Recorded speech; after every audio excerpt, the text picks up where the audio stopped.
Well, here's another video. Racial nationalism uh, isn't gonna happen. For every white nationalist out there who, still lives in 2015 or something like that, like, yeah, bro, we're gonna get land in Montana and create our own town and shit like that. Or even the black nationalist who buys land out in Georgia. Um, is another Fed and another somebody who's willing to sell out. And they kind of, as much as people will talk about and really do believe that, oh, these things will happen, it's bullshit. Thing is that black nationalists, as much as they talk about white supremacy, this and that, ultimately, they don't give a fuck. They don't care about these things. Once they get into power, it's a whole different thing. Look at someone like Robert Mugabe. Robert Mugabe is somebody who, in general, lefties are kind of weary to talk about. There's some that are just like openly, yeah, we support Mugabe. He kicked the conkies out of, Rhodesia, and, he made Zimbabwe a strong country. In reality, he turned into a shithole. But Robert Mugabe is a perfect example. Who said a lot of things, very much, raised Catholic, didn't like homosexuals, this and that. He had his little Hitler mustache. And, probably genuinely didn't like white folks. But fled Zimbabwe and went and lived the last few years of his life in Singapore. Which those race relations are probably somewhat better, but he lived in relative wealth. And it's a perfect example of it. It's the same thing with someone like James Baldwin. James Baldwin, always talk about white supremacy and white folks and saying the N-word. Where did he go to live? He went to France.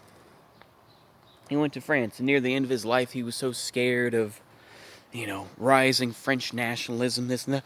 Oh, and he got so scared. Oh my goodness. Oh. Did he go to one of those liberated African countries after the fall of colonialism in the 50s and 60s? No, he didn't. Malcolm X? No. Elijah Muhammad? No. Now, of course, there are people who are a little smarter and who twist it around to make it fit their narrative in the right way. People like the Honorable Minister Louis Farrakhan, who is like, I am home. I don't see myself as African, this and that. That's a very popular narrative in, in American ideology, in black folk ideology. Because they separate between black folks who've been born and raised in the United States versus Africans who've recently come to the United States. This is something Tariq Nasheed has talked about, this and that, right? So I realized to a point, it's like this racial nationalism stuff isn't real. And that really what they want is money. That's all it comes down to with reparations. They're just like, yeah, give us our fucking money. And they'll definitely fan the flames of of racial intolerance or something like that. I was listening to this LARP, apparently down in Austin, had these not new Black Panthers, but it sounded like they were kind of in that same vein. We're just like, oh, our president didn't do nothing for the folks who got shot in Buffalo, or if you say something bad about Asians, you're going to get arrested and shit like that. Like, bro, what, I don't.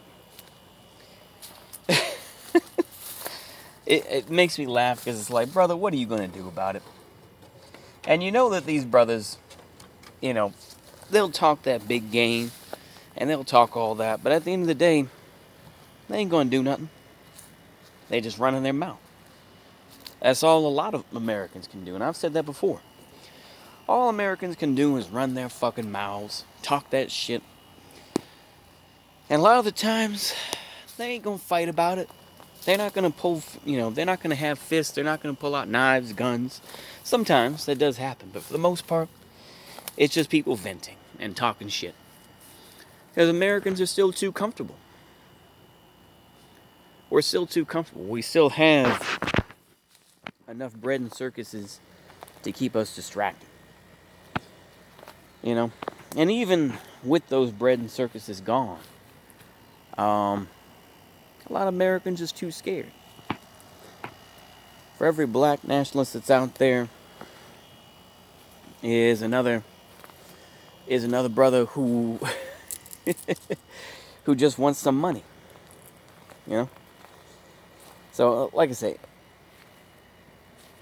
I'm trying to look past the normal LARP that I've followed of like black nationalism versus white nationalism, or, some sort of race-based stuff. Because at the end of the day, maybe I've grown a little bit, but I've realized that a lot of that is just, feeding other rich people. So maybe I have finally taken that socialist, finally taken that pill that the racial stuff is just used to separate us. But I also realize, though, where it's like, I'm never going to be seen as a good person, this and that, by some brothers and sisters, right? So, where the fuck am I going with this? I say that at least every other video. But it's like, I just speaking to my mom, she saw, it's like, why do these people spend so much time talking about politics? It's like, people make their careers off it, It's like she was watching, I was watching this video from Bo the Fifth Column talking about small donors in Democratic parties in like red states and shit like that. It's like, yeah, this guy talks about it all the time. This is his fucking job. It's just like, I don't know.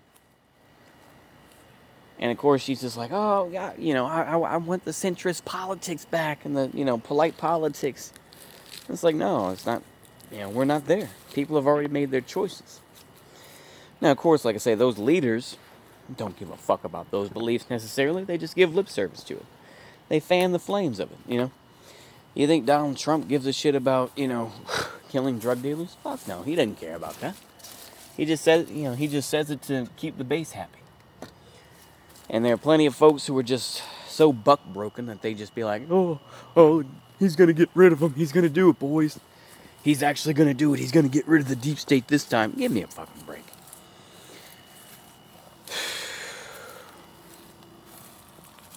But it's just ridiculous to me, when you see these folks who are just like, yeah, man, we're gonna create our own black ethno-state. Those folks usually, it's always ironic, of course, the black nationalists usually just have to change a couple words here and there and kind of shift their beliefs a little bit, and suddenly they're in the mainstream. That happened with numerous folks. There's that bald brother on CNN. He did that. You had, I can't think of these fools' names. I genuinely can't think of them, but you know who I'm talking about. There are folks who just have to shift their politics just a little bit, and they're still accepted. They're still accepted by the larger society. Hell, you can even say that to a point about Richard Spencer. Richard Spencer was allowed on CNN. But then again, Richard Spencer, maybe I don't know, it was what it was at this point. But I feel like at the end of the day, I'm not going to be a fool and be like, oh, we can all get along. No, I don't believe we can all get along. No, I don't. There's a lot of genuine beef and anger in this country. And being the honky that I am, I'm going to be like, I'm going to see what the fuck happens. I'm not going to go out of my way to be violent. No. Too old and fat to be doing that. But I'm going to wait and see. I'm just not going to be a damn fool, to join any group. And I'm not going to be a damn fool either and think that we're all going to get along and hold hands and make a better society. I don't live in that fantasy either. You know what I mean? That's where I am. Like I say, I'm old. I'm balding, fat. I'm just frustrated.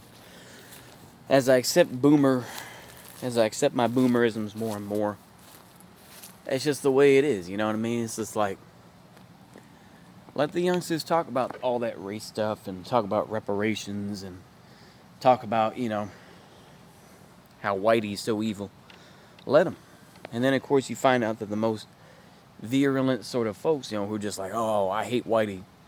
You find out, of course, they're married to a white person. It's just like, you don't ask a racist poster, to post a pic of their GF, It's just like, I remember, I don't know if I posted on Twitter. I felt it was too risque, but it's like one of those things where it's like, don't ask a Ku Klux Klan member where his girlfriend is, and just like, it's a black girl with Daisy Dukes on and shit like that. Like, you would be surprised. Of course, that did actually happen. A lot of those guys who were just dedicated, segregationists and whatnot. I think Strom Thurmond. And, this dude had a mixed kid, So, and that's typical.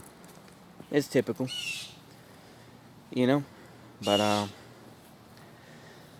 man, I don't know what else to say on that. It's just be careful of what you get involved with. I always try to say that to y'all. Be careful what you get involved with. Be careful of what you truly believe. And, just be careful what you get involved with, I don't get involved with much. I do my job and I go home. That's pretty much what I do, and get, buy some food for said job, buy some tools for said job and whatnot. That's about it, man. I've been watching like PewDiePie videos and shit like that, Seeing him happy with his wife, in Japan and whatnot. At least presumably. I'm sure shit isn't perfect, but it is what it is. I think that's all I really have to say on that. But just be careful of what you get involved with. Be careful of, what you believe, and be careful of what you get involved with, in terms of people, and what organizations. Because, like, you don't want to just be a chump and, and then just get swallowed up, if you're too loyal to somebody else, I saw, fuck it, let's go ahead and just rant for a couple minutes and then we'll cut it off. But, I saw them talking about Trofim Lysenko. Good old Lysenko, right? And, it was that, I can't even think of the name of that damn channel, but it's pretty good. Kind of a lib, but man, it's alright. He's talking about Lysenko and everything else like that, and how he was just a solemn loyalist. And even a little bit after, he was around it, during Khrushchev's early times. And then he got kicked to the curb, But you don't want to be just a loyalist to somebody else. You have to be somebody who's somewhat competent at their job. That's the only longevity you can have, not just being a loyalist. Being somewhat competent at your job. You don't have to be the best at it, mind you. But just be competent enough and give enough lip service to just get through the day, And that's where I'm at in life. Where I'll give lip service to them, but I don't give a fuck, I realize that at the drop of a hat, I'll be kicked the curb and everything else, So I'll probably end up, probably doing side work and shit like that. Who knows? But that's all I can really tell y'all, man. I don't know what else to say. It's just frustrating. But all we can do is just one day at a time. Anyway, see you later. Goodbye.